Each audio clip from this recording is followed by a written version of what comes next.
ابشروا يا مصريين، ابشروا وافرحوا وهللوا. الحكومة سمعت لكم أخيرا. أنا بكلم عن المصريين المغتربين اللي كانوا زعلانين إن الجمارك هتجمرك التليفونات بتاعتهم، وإن هم ليهم فترة سماح في مصر 3 شهور. 3 شهور وبعد كده التليفون يقفل أو يتجمرك، يدفعوا عليه ضرايب. فابشروا، القرار ده اتمد من 3 شهور ل4 شهور. زي ما بقول لكم كده، القرار بقى من 3 شهور ل4 شهور. يعني كأنهم لا سامعيننا ولا شايفيننا. يعني ده قرار استفزازي اكتر من القرار الاولاني. يعني حضرتك بدل ما تلغي القرار خالص وما تحاسبنيش على تليفون شخصي انا جايباه في ايدي استعمله استعمال شخصي ليا انا، يعني مش هقول مثلا هجيب تليفوني الشخصي وتليفون لاي حد من اهلي، امي، اختي، اي حد، لا، حضرتك بتحاسبني على التليفون الشخصي.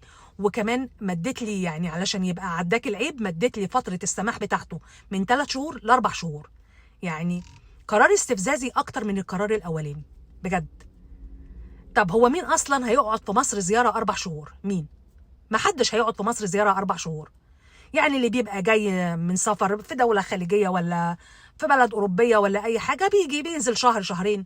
إنما اللي ناوي ينزل خالص، اللي ناوي يعيش في بلده، انتوا كده كأنكم بتقولوا لنا خلاص خليكم قاعدين في الغربة. يعني اللي مطحون وعايز يرجع بلده، التليفون اللي معاه ده أبسط حاجة هيعمل فيه إيه؟ حضرتك لا قدمت لي تأمين ولا معاش ولا ليا أي حاجة ولا ليا أي مزايا في البلد ولا شغل ولا أي حاجة، نازلة بتليفون شخصي تقول لي بعد 3-4 شهور التليفون هيتقفل؟ وعشان تعدلوا القرار تخلوها من 3 شهور ل4 شهور كده يبقى خلاص عداكوا العيب يعني بجد قرار استفزازي اكتر من القرار الاولاني. والمصريين كلهم قالوا ما حدش فينا هينزل اي دولارات، كلنا هننزل الفلوس اللي بنحولها لمصر بالجنيه المصري. ما هو انتوا عايزين كده بجد، يعني هو ما فيش قدامنا حل غير كده.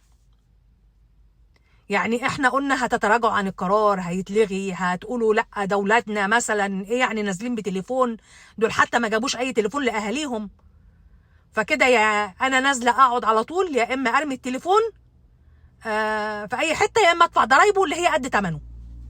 يعني مش فاهمه ازاي.